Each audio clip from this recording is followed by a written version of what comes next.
Votre attention s'il vous plaît. Cet élément est en français. Contactez-nous pour savoir s'il est aussi disponible en la langue de votre préférence. Veuillez aussi noter qu'il est en audio uniquement. Dépourvu de ce fait d'image originaire. Évangile-éternel.com. Si c'est l'évangile éternel que vous recherchez, alors c'est ici. ChristEquality.com. Les cieux sont à la portée de votre main, juste par un simple clic de la souris. La rubrique Pasteur éternel. vous présente aujourd'hui l'homme de Dieu, le bien-aimé, l'apôtre Blanchard Ingela, ministre de l'Évangile éternel. Recherchez-vous les enseignements de l'apôtre Blanchard Ingela? Allez sur ChristEquality.com ou sur evangileeternel.com/blancharengala.html. Les enseignements sont disponibles en texte, audio et vidéo.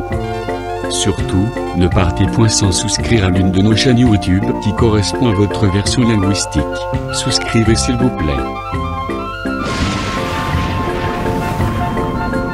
Bonne édification au nom de notre commun Seigneur et Dieu Jésus-Christ. Amen. Paix, grâce, miséricorde, amour de Dieu sur vous, mes très chers compatriotes célestes, dans le nom de notre Seigneur Jésus-Christ. Prenons sans plus tarder les Saintes Écritures. Je suis avec le frère qui a écrit ce livre de chroniques, 2 Chroniques chapitre 2. Je commence au 15e verset où il est écrit: Maintenant que mon Seigneur envoie à ses serviteurs les froment, l'orge, l'huile et le vin dont tu l'as parlé. Et nous couperons de bois du Liban autant que tu en auras besoin. Nous te les expédierons par mer en radeau jusqu'à Jaffo et tu les feras monter à Jérusalem. À ceci, je vais ajouter ce qui est écrit dans le livre de la reine Esther, Esther chapitre 8e. Je vais lire le verset 11e où il est écrit. Je commence au 10e verset. On écrivit au nom du roi Cyrus et l'on scella avec l'anneau du roi. On envoya les lettres par des courriers ayant pour monture des chevaux et des mulets nés de juments. Par ces lettres, le roi donnait aux Juifs en quelque ville que le fils la permission de se rassembler et de défendre leur vie, de détruire, de tuer et de faire périr avec leurs petits enfants et leurs femmes, tous de chaque peuple et de chaque province qui prendraient les armes pour les attaquer et de livrer leurs biens au pillage. Parole du Seigneur. Bien-aimés dans le Seigneur, nous sommes en train de poursuivre dans cette campagne de sensibilisation. Dieu, par nous, voudrait vous censurer, très chers compatriotes célestes, que nous sommes en guerre. Nous ne devons pas être distraits, nous ne devons pas nous endormir parce que ceux qui en veulent à notre vie, eux, ils ne s'endorment pas, eux, ils ne sont pas distraits, eux, ils sont en train de rôder tout autour de nous afin de pouvoir veiller sur un faux pas. Dès qu'il y a un faux pas de ta part, ils n'hésiteront pas à pouvoir te poignarder, à pouvoir pointer leurs armes contre toi. Que la paix, la grâce et la miséricorde de Dieu soient avec vous. Nous sommes partis dans les Saintes Écritures à travers ce qui est écrit dans le livre de la reine Esther. Je voudrais dire ceci. Je ne compte pas les audios, mais je crois qu'on en est à la 6e ou à la 7e intervention. Si vous n'êtes tombé que sur celui-ci, sur cet audio, sachez qu'il y en a d'autres. Essayez d'entrer en contact avec nous ou avec celui par qui vous aurez cet audio pour vous faire parvenir les autres. Je crois qu'en les écoutant, vous ne serez pas déçus. La grâce de Dieu sera sur vous. Bien-aimés, il est question du peuple juif qui se retrouve devenir sujet à la mort. Un décret, une lettre qui autorisait à tous ceux qui habitaient le 127 provinces du roi Assuérus de pouvoir s'attaquer aux Juifs et de les exterminer. Pour la simple raison que un seul homme, Mardochée, qui était juif, avait refusé de s'agenouiller devant un homme qui a été élevé par le roi. Cet homme s'appelait Aman. Quand Aman passait, lorsqu'Aman passait, tout le monde s'agenouillait devant lui. Par allégeance à la parole de Dieu, par obéissance à la parole de Dieu, Mardochée, comme juif, a refusé de pouvoir s'agenouiller devant Aman. Alors, lorsque Aman eut connaissance de la chose, il a dit: je n'exterminerai pas Mardochée seul, mais je vais m'attaquer à tous ceux de sa race. C'est ainsi que Mardochée, avec la faveur du roi par l'élévation dont il avait été objet de la part de ces derniers, il a conçu dans son cœur de pouvoir exécuter un dessein maléfique contre tout le peuple juif par l'action du Mardochée.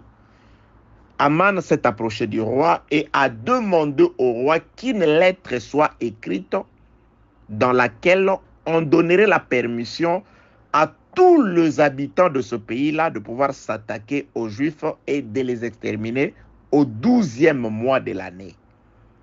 Et il a poussé comme argument pour motiver son besoin de pouvoir exterminer le Juif devant le roi, que le roi, c'est un peuple différent de tous les autres et c'est un peuple qui a des mœurs et des lois qui sont contraires aux mœurs et aux lois de reste de la population de ton royaume. C'est pourquoi nous devons les exterminer. Comme le roi avait confiance à Aman, il a accepté les paroles d'Aman. Il a autorisé à ce qu'une lettre de destruction contre le juif soit écrite en son nom, au nom du roi, et il a donné son anneau qui contenait les sceaux afin que la lettre soit scellée.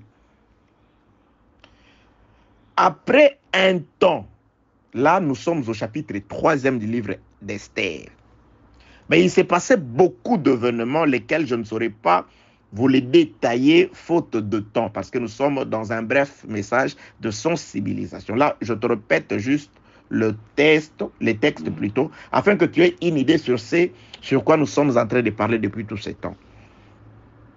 Il s'est passé qu'après un temps, le roi s'est aperçu de la méchanceté d'Aman.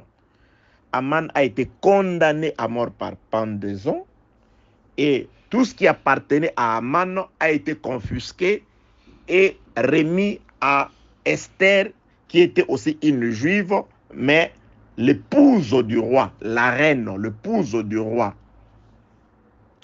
Après que Aman soit exécuté, la reine Esther s'est présentée devant le roi avec Mardochée, afin d'implorer la miséricorde du roi, de manière à ce que cette lettre qui a été écrite autorisant la destruction, l'extermination de la race juive, que cette lettre soit annulée, que cette lettre soit déchirée, déchiquetée.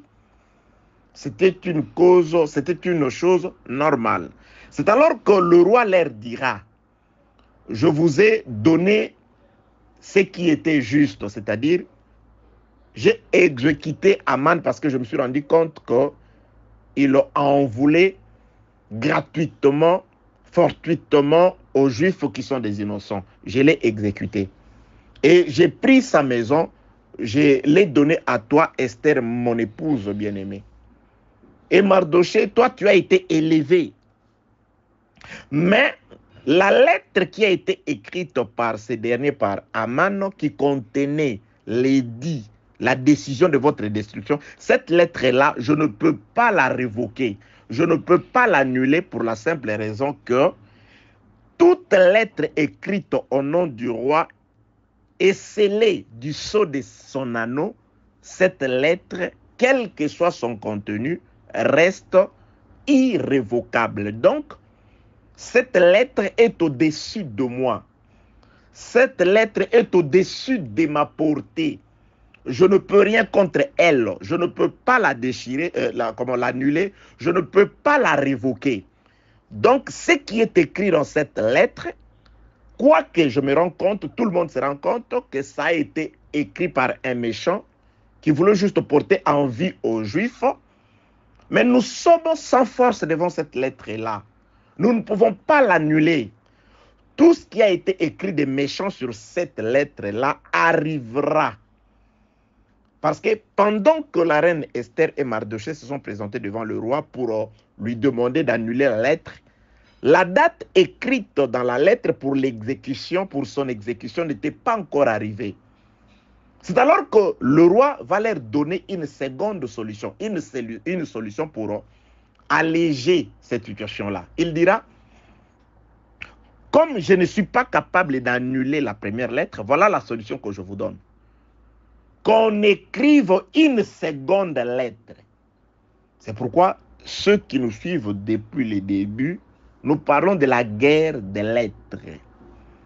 Par ceci, nous vous sensibilisons, bien-aimés dans le Seigneur, par rapport à ce que Dieu a dit à Jérémie. Je suis dans le livre de Jérémie, chapitre 1er, verset 29e. Dieu dit à Jérémie, depuis le début, on parle de l'appel de Jérémie. Comment Jérémie, Dieu l'a choisi. Comment Jérémie, Dieu a mis sa parole en lui. Comment Jérémie, Dieu lui a donné la mission d'évangéliser, de prêcher la bonne nouvelle. Mais Dieu avertit Jérémie en qui il avait mis sa parole, en qui il a mis les sceaux de sa volonté, c'est-à-dire Jérémie était la représentation de la volonté de Dieu dans le royaume, dans ce royaume-là. Mais Dieu dira, il va avertir Jérémie qu'on te fera la guerre. Ils te feront la guerre. Pourquoi te feront-ils la guerre? C'est parce que je t'ai choisi. C'est parce que je t'ai donné ma parole. C'est parce que je t'ai donné ma faveur. C'est pourquoi ils te feront la guerre. Ça, c'est le premier édit. C'est la première lettre qui a été écrite contre les Juifs, qui étaient pourtant des innocents. Mais leur problème était qu'ils souffraient la mort tout simplement parce qu'ils avaient des lois différentes de tout le monde. C'est parce qu'ils étaient différents de tout le monde. La loi, c'était la lumière que Dieu avait donnée à Israël. La loi, c'était la faveur que Dieu avait faite à Israël parmi tout le peuple sur la terre. La différence entre Israël et le reste du peuple, c'était la loi que Dieu leur avait donnée. Israël avait la loi, pendant que le reste du monde n'avait pas cette volonté de Dieu exprimée à travers la loi. C'est pourquoi Israël s'habillait différemment de tout le monde, parce qu'Israël regardait la loi. Israël mangeait différemment de tout le monde, parce que même la nourriture d'Israël était décrite dans la loi. Israël se comportait différemment de tout le reste du peuple, parce que les comportements dans tous les détails possibles d'Israël, tout était décrit dans la loi. C'est ça la différence entre nous, l'Église, entre nous, le peuple de Dieu, qui avons reçu la parole de Dieu, avec ceux du monde. Nous sommes différents parce que nous avons la lumière de Dieu par le Saint-Esprit exprimé dans la parole. Nous sommes différents parce que tout ce que nous mangeons, tout ce que nous faisons, comment nous nous comportons, comment nous nous habillons, tout est décrit dans notre loi de la grâce à travers l'enseignement. Que la paix, la grâce et la miséricorde de Dieu soient avec vous. C'est alors que une lettre a été écrite pour exterminer ce peuple-là à cause de leurs différences. Parce qu'ils étaient attachés à la loi de leur Dieu. C'est ça, ils te feront la guerre. Jésus-Christ dit que le monde ne vous aimera pas. Le monde vous persécutera. Ils ne vous aimeront pas. Ils vous feront la guerre. Vous êtes comme des brebis au milieu de loups. Il a prophétisé beaucoup de choses. Il dit, je vous annonce ces choses, afin que lorsqu'elles arriveront, que vous sachiez que je vous avais déjà averti. Donc nous sommes avertis de plusieurs manières, que le fait tout simplement de porter les sceaux de Dieu, nous sommes ennemis du monde. Ils ne peuvent pas nous aimer parce que nous avons la viande de l'agneau dans notre ventre. Et qui a la viande de l'agneau dans le ventre, c'est celui qui ne se plaît plus à rester sur le territoire égyptien. Il prend ses pieds pour sortir de l'Égypte et aller du côté du désert afin d'aller adorer le Seigneur. Que la paix, la grâce et la miséricorde de Dieu soient avec vous. Donc nous poursuivons. Cette lettre a été écrite. Ils te feront la guerre. Alors on voulait intercéder afin de pouvoir annuler la guerre. Intercéder afin de pouvoir annuler les persécutions. Intercéder afin de pouvoir limiter les attaques des démons, des esprits impurs, des sorciers sur nous, parce que nous avons Dieu. Non, eux, ils travailleront. Ils sont en train, à ce moment ici, je suis en train de te dire, il y a des gens qui forment des cabales contre toi. Il y a des gens qui sont en train de comploter contre ta vie. Il y a des gens qui se sont déplacés pour aller s'asseoir dans certaines maisons obscures afin de parler en mal contre toi. Pourquoi? Mais parce que tu as la lumière. C'est parce que tu es choisi de Dieu. Tu es un élu de Dieu. C'est parce que tu es différent de toutes les nations de la terre. C'est pourquoi j'ai dit ceci. Bien-aimé dans le Seigneur, écoute-moi. Si tu vois, tu te rends compte que tu ne mènes pas une vie conforme à la parole du Seigneur et que rien ne t'arrive, il faut commencer à pleurer. S'il faut jeûner, jeûne. Dieu, comment? Je ne marche pas selon la parole du Seigneur. Rien ne m'arrive. Donc je suis à l'aise, je prospère, je progresse, tout va bien. Que la paix, la grâce et la miséricorde de Dieu soient avec vous. Alors, le roi dit qu'on ne peut pas annuler cette lettre-là, la première. Donc la guerre vous arrivera, il faut vous préparer. C'est alors que le roi va proposer, il va leur donner une solution, une alternative d'échange. Il dit, comme on ne peut pas annuler les attaques, les persécutions qu'on sort, mais je vais vous envoyer une seconde lettre. La première lettre vient vous condamner, mais la seconde lettre, c'est celle-là qui vient vous aider à vous défendre contre les effets de la première lettre. La première lettre, aujourd'hui, c'est le message de Jésus-Christ. C'est Jésus-Christ qui est venu. Il vient comme la seconde lettre. Et la seconde lettre, lorsqu'elle a été écrite, c'est là où nous avons lu dans le livre d'Esther, chapitre 8, le verset 11, c'est là où nous sommes arrivés.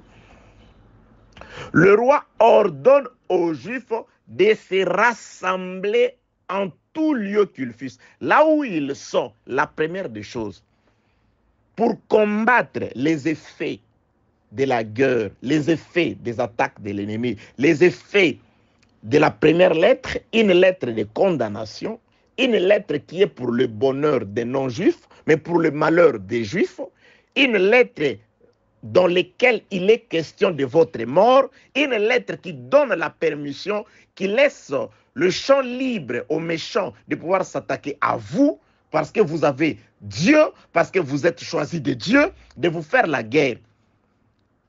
Pour contrarier aux effets, aux conséquences de cette lettre-là, le roi a proposé une lettre et dans la lettre, il ordonne à ce que les gens se rassemblent.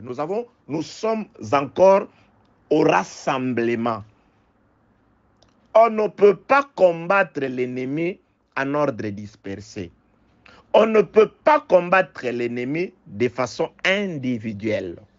C'est pourquoi pour confirmer ceci, nous sommes allés voir ce qui est écrit dans le second livre de Chroniques, chapitre 2, du 1er au 16e verset.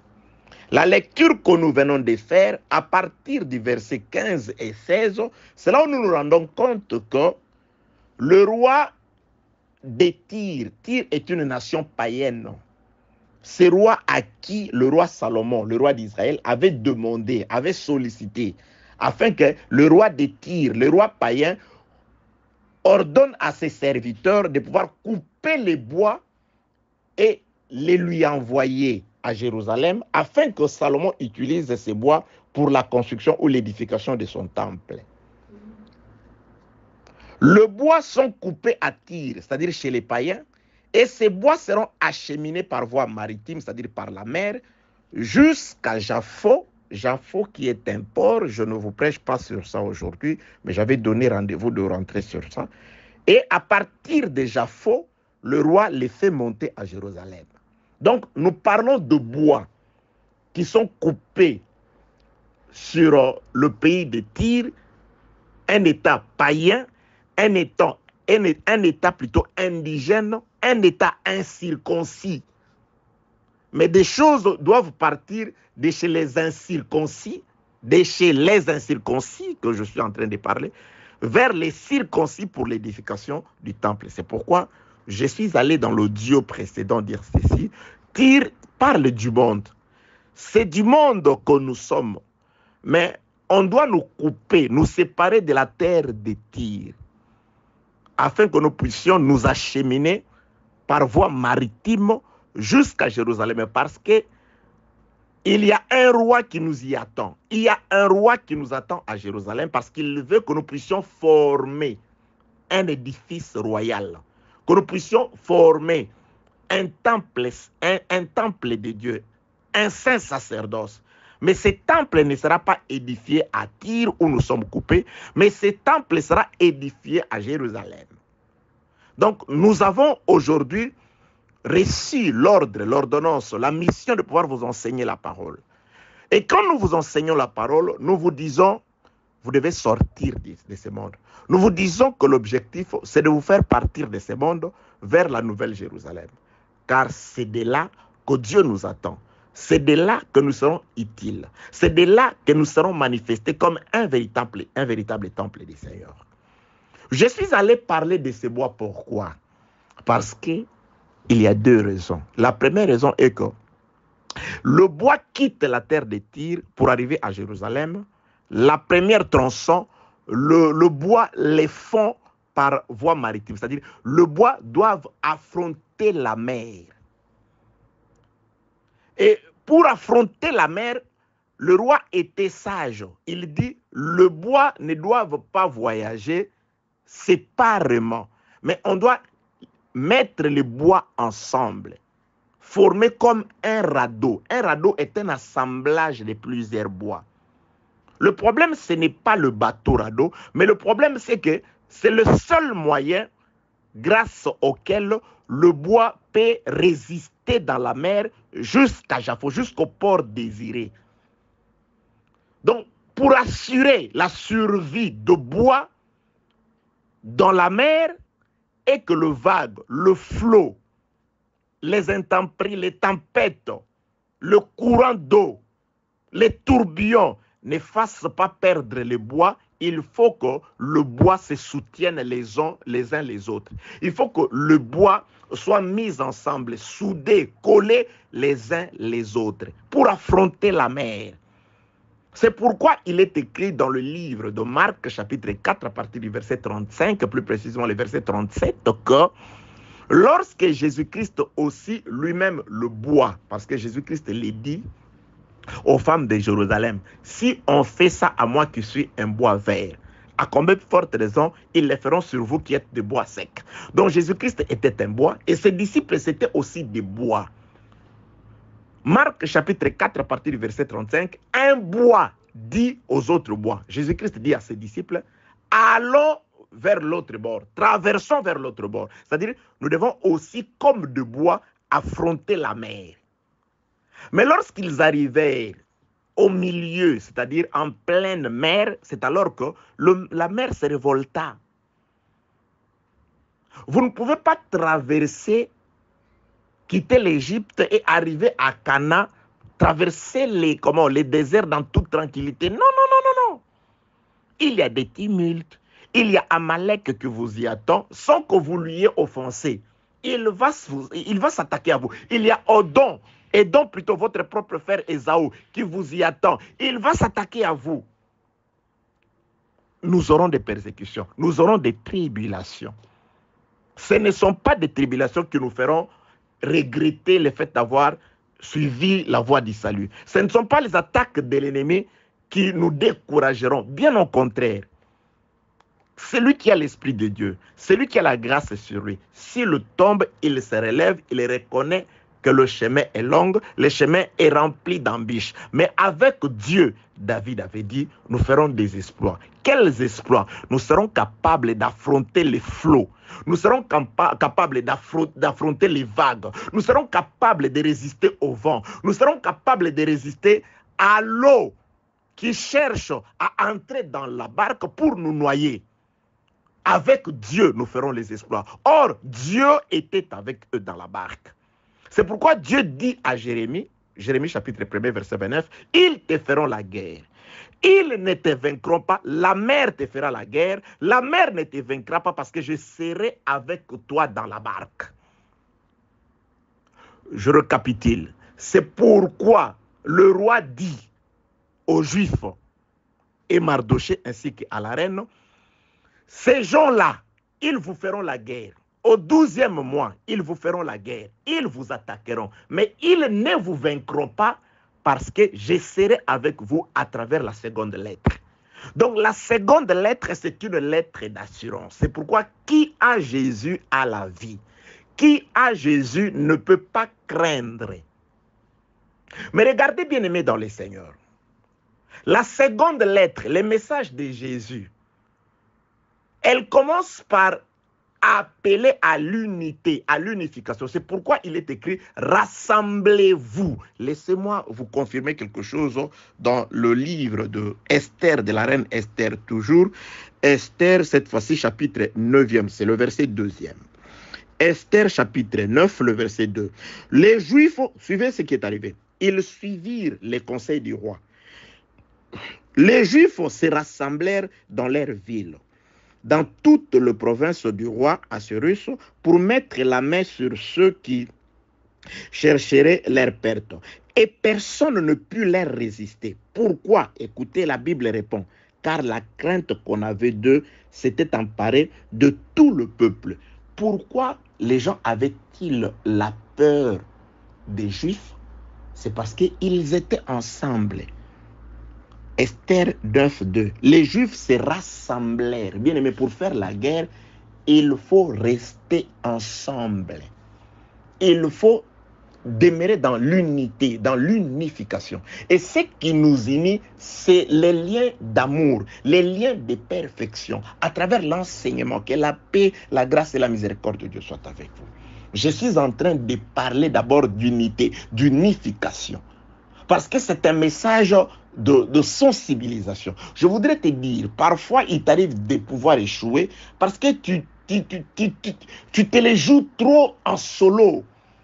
Tu es trop en solo. Tu es trop solitaire. Parfois tu as un certain sentiment de suffisance, d'autosuffisance. Ah, moi, je ne suis pas comme... Non, moi, vous savez, moi, quand je vais dans cette église-là, moi, je cause pas avec les gens là-bas. Moi, je suis juste le pasteur et son épouse, c'est fini. Moi, je ne me mélange pas avec n'importe qui. Tu ne te mélanges pas avec n'importe qui.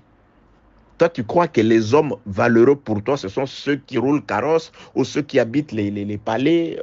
Non, détrompe-toi, bien-aimé dans les Seigneurs. Tout homme est utile. Tout homme est important. Que la paix, la grâce et la miséricorde de Dieu soient avec vous. Vous voyez, bien-aimés dans les Seigneurs. Donc, ils doivent se réunir. Je parlais tantôt de Jésus-Christ qui dit à ses disciples, un bois qui dit aux autres bois, traversons la mer, allons de l'autre côté. Allons de l'autre côté.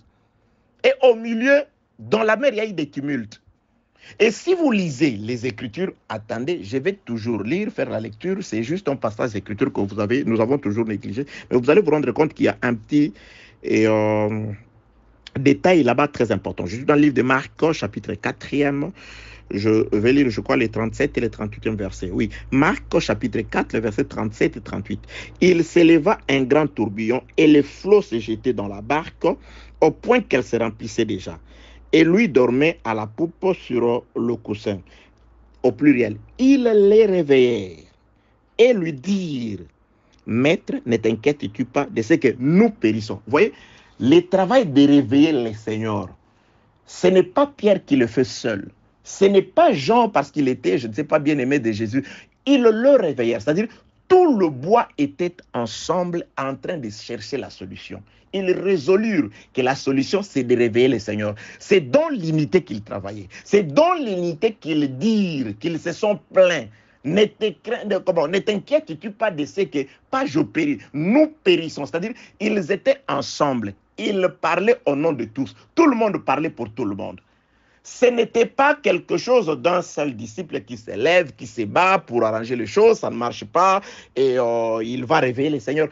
Ils le réveillèrent, tout le bois ensemble. C'est pourquoi je parle de l'unité. C'est pourquoi le roi a jugé bon pour aider ces gens qui sont sujets à la mort à partir de la première lettre écrite par le méchant Aman, une lettre qu'on ne peut pas révoquer parce que c'est une lettre qui comporte les noms et la note du roi. Tout ce qui est écrit dans cette lettre, c'est-à-dire la destruction, les attaques, arriveront. Alors, pour faire face à ça, il faut d'abord se rassembler.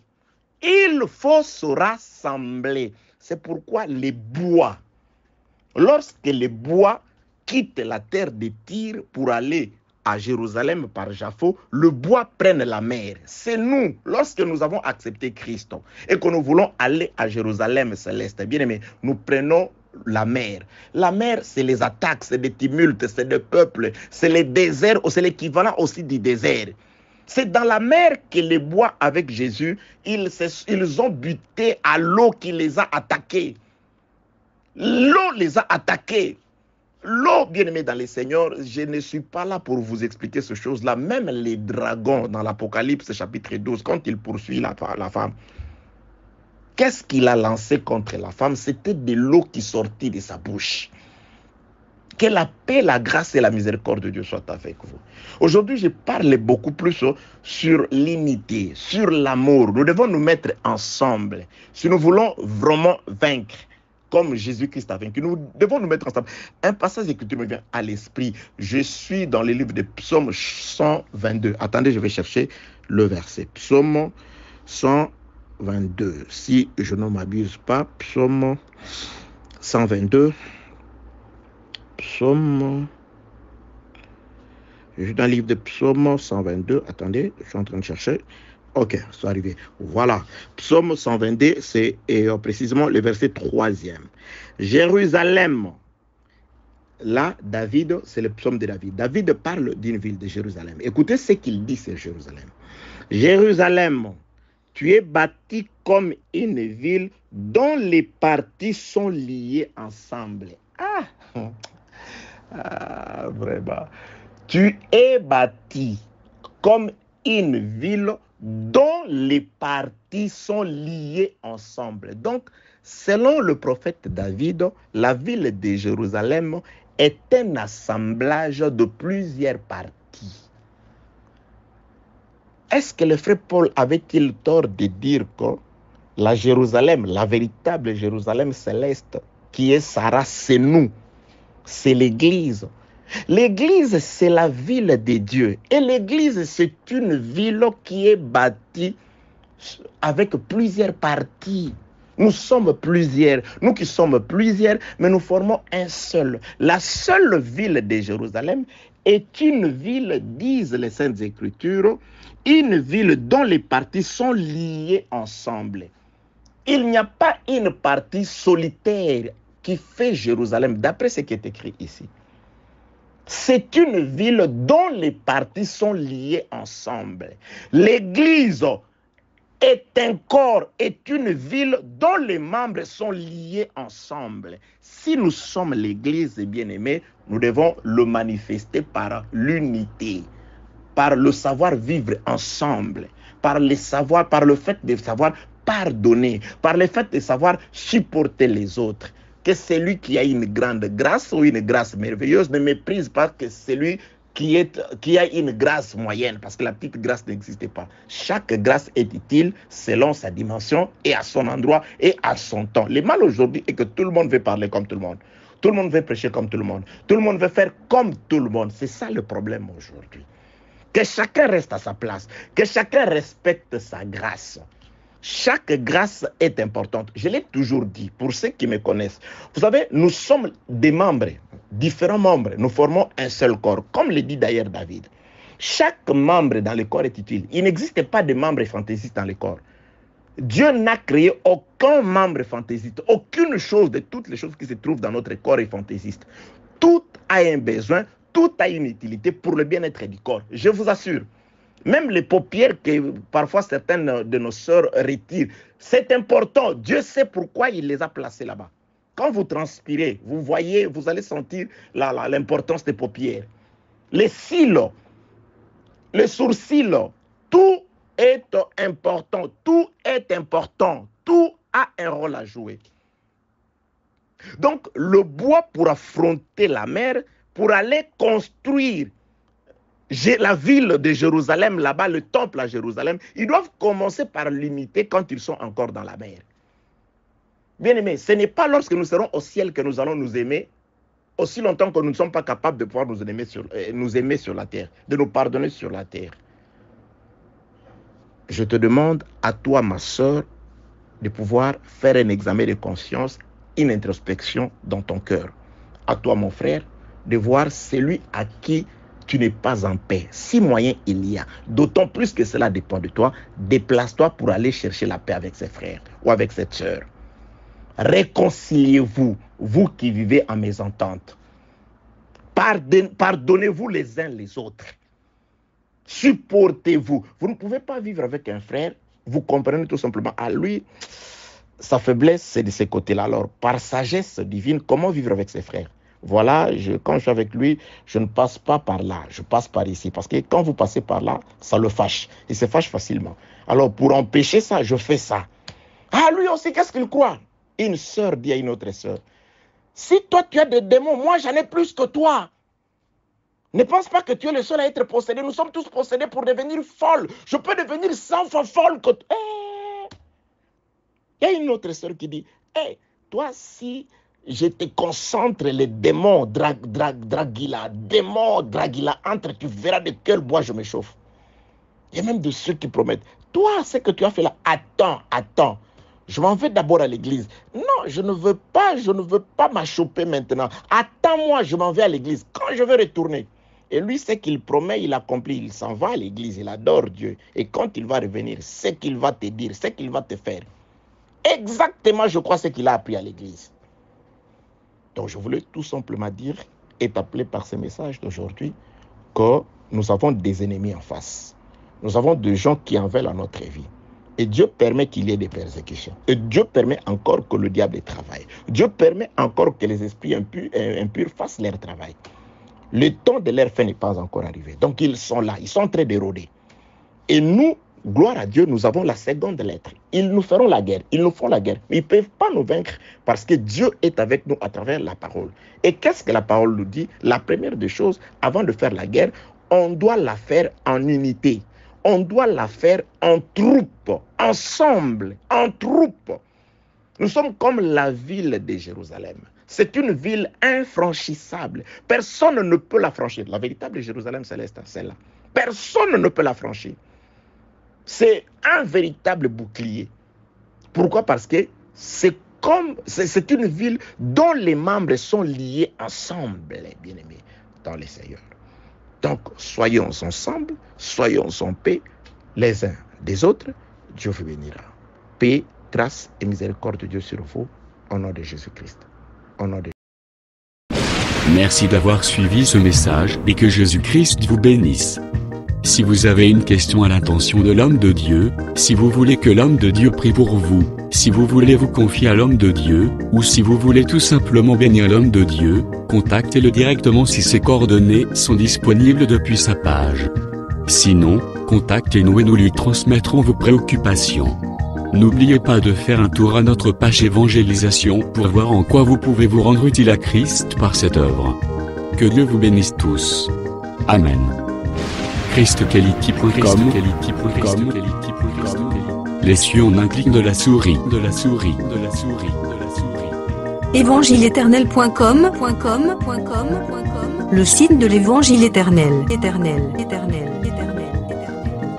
Christ Equality Fondation, équilibrer la manne ramassée dans le désert de sorte que chacun ait un eumère.